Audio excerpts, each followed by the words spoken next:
E aí, meu povo, como é que anda a vida? Vamos aprender um pouquinho hoje sobre diretivas de compilação e sobre compilação separada, até para poder fazer os nossos códigos em arquivos distintos. Então, bora aqui comigo. Primeira coisa que eu preciso que você entenda é o que é esse hashtag aqui. Esse hashtag ele não é um comando para o compilador, mas um comando para o pré-processador. A gente consegue ver o resultado do pré-processador, por exemplo, no C++, com esse comando g++ menos ezão e o meu arquivo. Por exemplo, vou pegar esse arquivo simples que não tem include, não tem nada. Int x recebe 5. Se eu pedir para ele mostrar aqui o resultado do pré-processador, ele vai me mostrar aqui basicamente a minha main e não tem nada aqui porque eu não dei nenhum comando para o pré-processador. Primeiro comandozinho que você já viu muito, principalmente em C, mas que a gente não usa muito no C++, é o define. Eu posso definir, por exemplo, máximo como sendo 10. E aí, se eu coloco x recebendo máximo, esse máximo aqui, essa linha, nunca vai chegar no compilador. Ela é processada pelo pré-processador e ele gera isso daqui. Ó, cadê? Cadê a linha que tinha define max 10? Sumiu, porque o pré-processador consumiu a linha. E ele fez o quê? Todos os locais que tinha máximo, ele colocou 10. Quando a gente faz, por exemplo, comando de if, eu não sei se você já viu esse tipo de if aqui. If 1, eu faço isso. E aí um end if. Código legal. Então, eu estou dizendo, se isso daqui, se esse controle for verdade, inclua tudo isso no teu pré-processamento. Se não, você exclui. Então, se eu passar isso aqui no meu pré-processador, eu vou ter... Não muda nada, só sumiu esse cara e esse cara. Mas se eu colocar um zero aqui, ele vai sumir com tudo que eu tinha. É uma ótima forma de fazer um mega comentário aqui que abarque qualquer coisa. Então vamos aqui entender o que é que o include faz. Vou criar um arquivozinho do lado aqui, code lib.hpp, e aqui na minha lib.hpp eu vou colocar int x recebe 10. Beleza? Na minha main eu vou fazer um include. Include de lib.hpp. Então vamos lá, vamos entender o que é o nosso include. O nosso include é um copiar-colar. Ele vai lá no arquivo lib, copia o arquivo lib e cola aqui na main. Então, se eu mandar aqui me mostrar o resultado do pré-processador, olha o que eu vou ter bem aqui. Eu vou ter int x igual a 10. O resultado do pré-processador na main é copiar o lib bem aqui. Tanto que eu posso, por exemplo, imprimir o resultado desse x. Só que para imprimir o resultado desse x eu vou precisar do C int out, né? Eu, por exemplo, posso fazer assim, ó.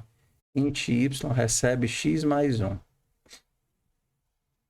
eu fizer isso aqui, eu defini o x e agora eu posso fazer y recebe x mais 1. Já que vocês entenderam o que é que o include faz, se eu der um include no stdio, ou no IOStream, né, como a gente tem aqui, o que é que eu estou fazendo? Eu estou entrando lá no IOStream e estou copiando todas as declarações de função para entender como é que como é que as funções funcionam, o que é que elas fazem, né? Estou pegando todos os protótipos. Então agora eu posso imprimir y, imprimir x, imprimir std.ngl.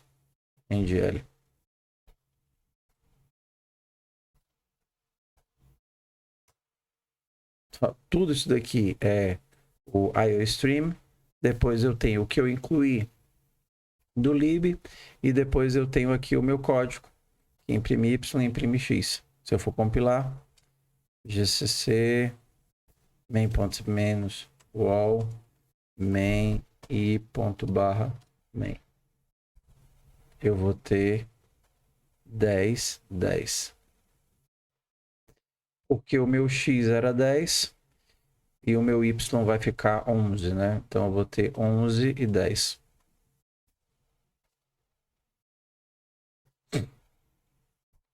Agora eu tenho. Meu x vai ser 11 e o meu y vai ser 10. Rapaz, eu quero criar uma função. Só que eu quero criar uma função num arquivo CPP. lib.cpp. Vou ter um outro arquivo aqui. Aqui no meu lib.cpp eu vou criar a função soma.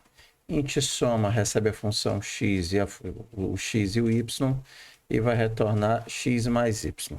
Se eu tentar aqui na minha main invocar a minha função soma, vou mandar imprimir a soma de 3 com 4.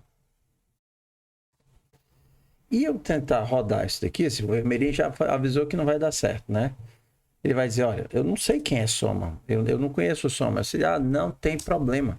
Eu que já estou quase um Power Ranger, eu entendi que o include copia tudo. Então eu vou copiar o lib para cá, lib.cpp.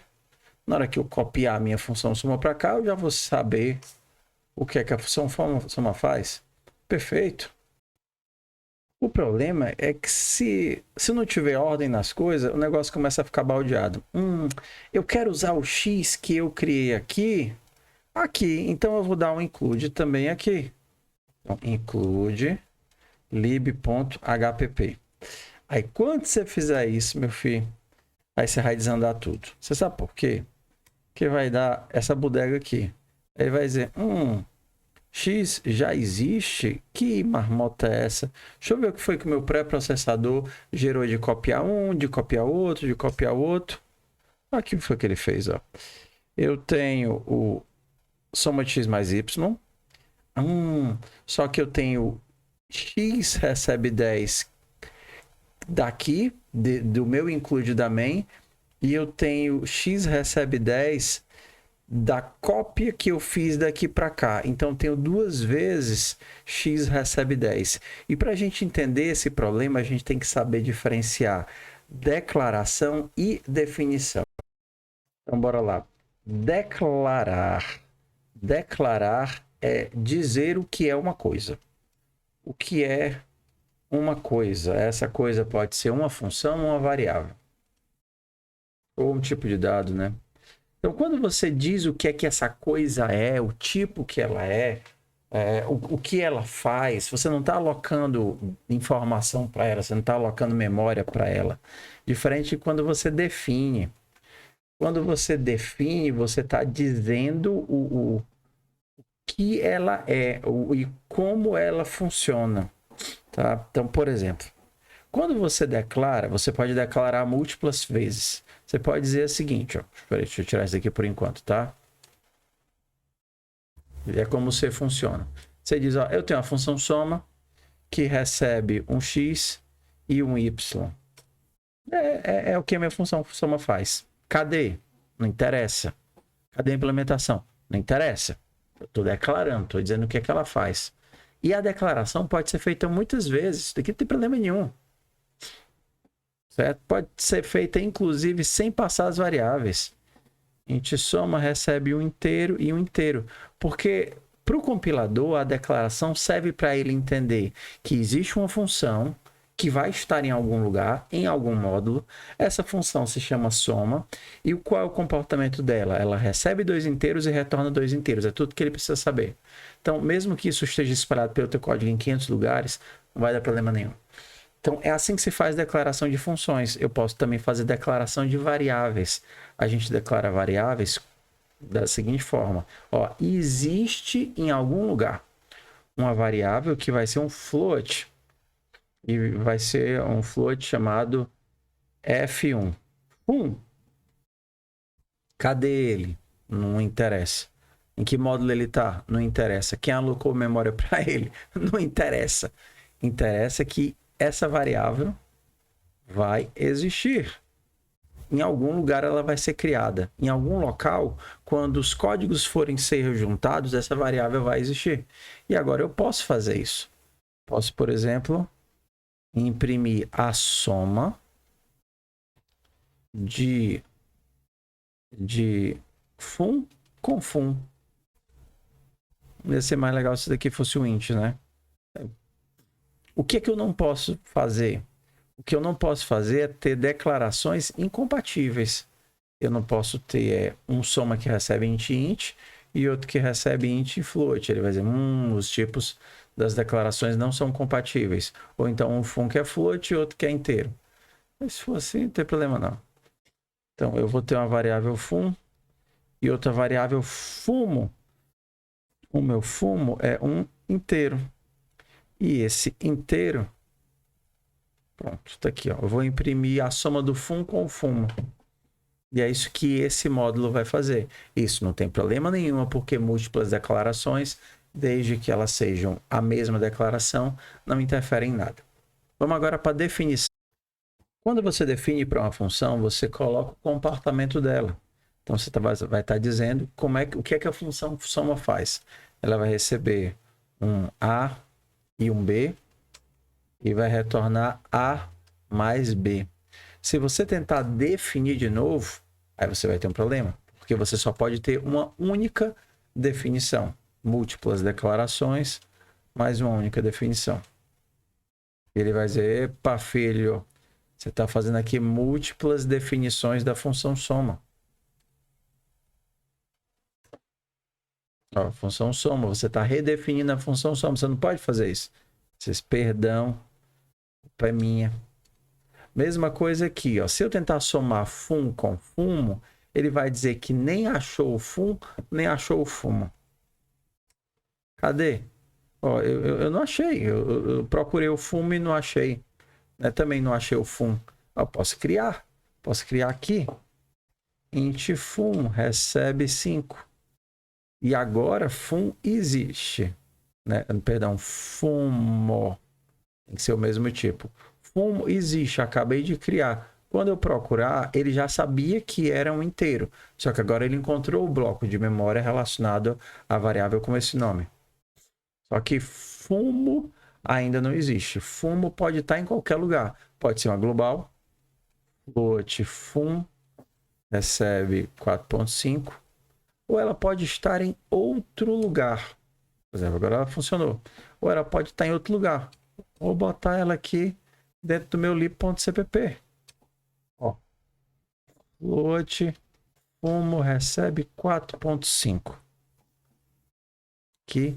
E ao invés de fazer essa gambi aqui, de mandar incluir na marra, Ctrl+C, Ctrl+V dessa informação, eu vou juntar os dois módulos em separado. Então, ao invés de passar só a main, como vão ser módulos distintos, eu vou passar a main e a lib.cpp. O que é que o G++ vai fazer? Vai primeiro olhar para esse. Beleza. Tudo que ele precisa saber, ele sabe.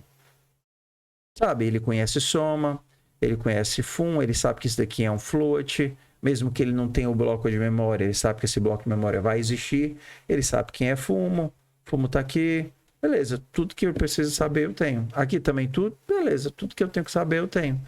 Então, quando ele mandar compilar dessa forma, ele vai gerar os dois códigos objeto, tanto da main quanto do lib, e depois fazer o link, juntar os dois códigos objeto. E aí o código funciona. Perdão, eu tenho fumo e aí fica faltando o fum. Ele funciona perfeitamente bem, ok? E se por acaso eu precisasse do fumo, se eu tentasse usar o fumo aqui, float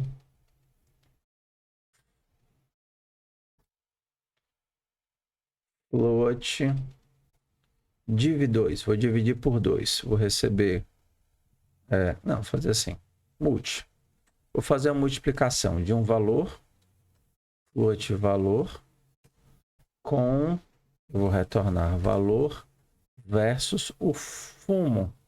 Só que se eu tentar fazer isso assim, ele vai dizer, ué, quem é fumo? Aí você vai dizer assim, ué, fumo existe.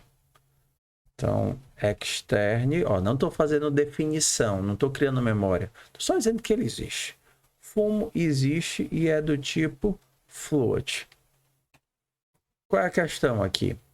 Beleza, esse módulo vai compilar certinho. Perdão, fumo é do tipo int. Esse módulo vai compilar certinho. O problema é que essa variável é uma variável de escopo. A variável que está sendo criada na stack.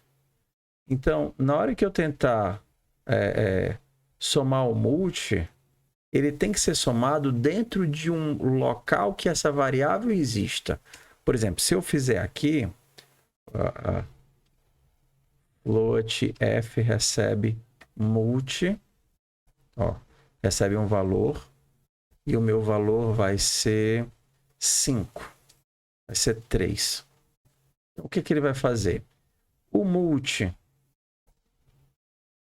Ah, tá. Ele não conhece a função multi. A função multi eu coloquei aqui no lib.cpp, né? Ué, basta eu dizer, criar aqui a declaração dela. O que é que a função multi faz? Recebe um float e retorna um float. Pronto, agora esse módulo sabe o que é que a multi faz.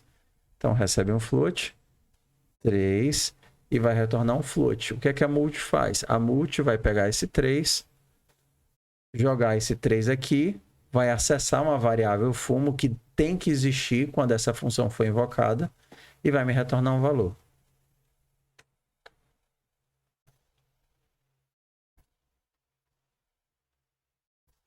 O problema aqui é que essa variável é uma variável de escopo. Ela não está disponível para cá. Então, para que ela estivesse disponível para cá, ela teria que ser uma variável global. E aí eu conseguiria visualizar lá para poder rodar o código. Float F, tá dizendo só que eu não estou usando o F para nada.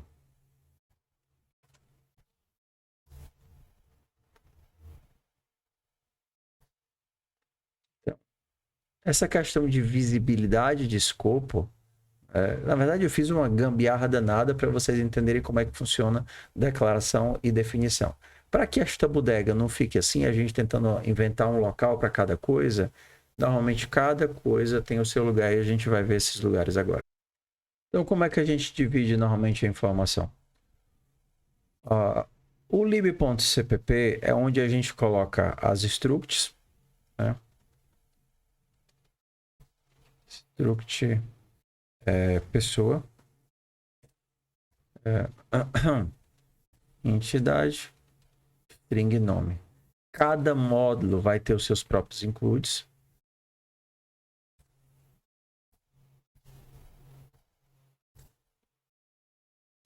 Ok?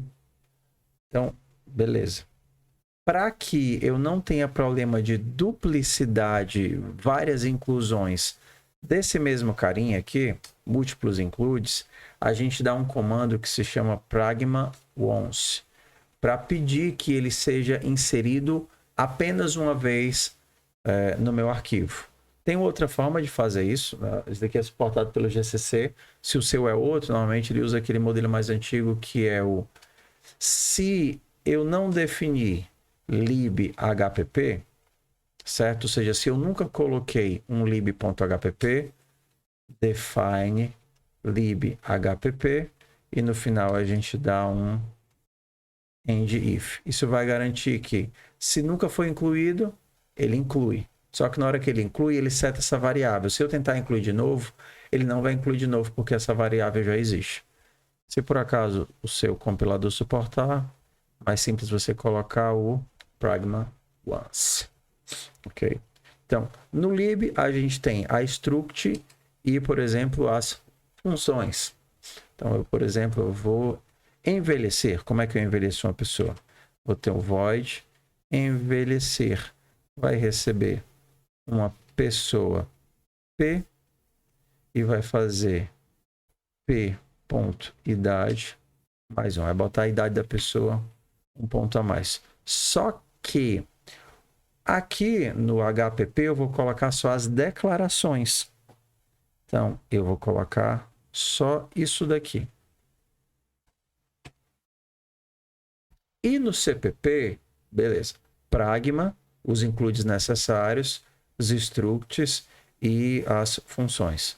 E no lib.cpp, normalmente a primeira coisa do CPP é o include do ponto H correspondente. Então você vai ter um include aí do lib.hpp e aí você vai ter a implementação das funções. É isso, é assim que o teu envelhecer faz. O que é que você vai ter nos módulos? A tua main, ela vai fazer o include só dos .h. Então, eu vou ter aqui o include do lib.hpp. Isso faz com que, por exemplo, agora a main sabe quem é. A main sabe quem é o tipo pessoa e sabe quais são os métodos relacionados à pessoa. E aí, eu agora, na minha main, eu posso criar uma pessoa e deixar ela velhinha.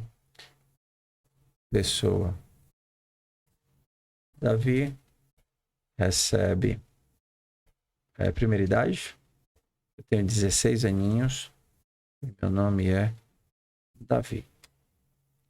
Agora eu vou fazer envelhecer Davi. Std cout Davi.idade.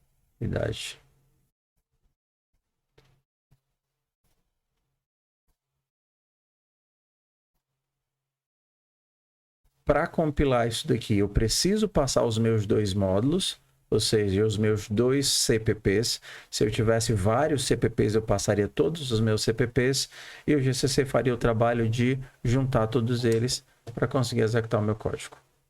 17.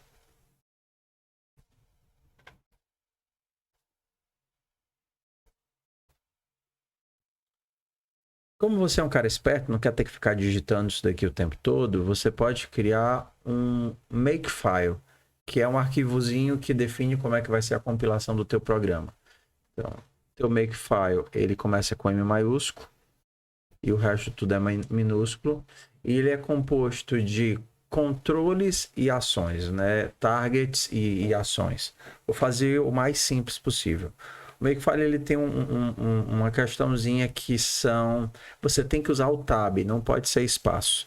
Então, eu vou fazer o seguinte. Primeiro vai ser o all, vou dar um enter e vou dar um tab. E aí eu vou colocar o comando que eu quero aqui.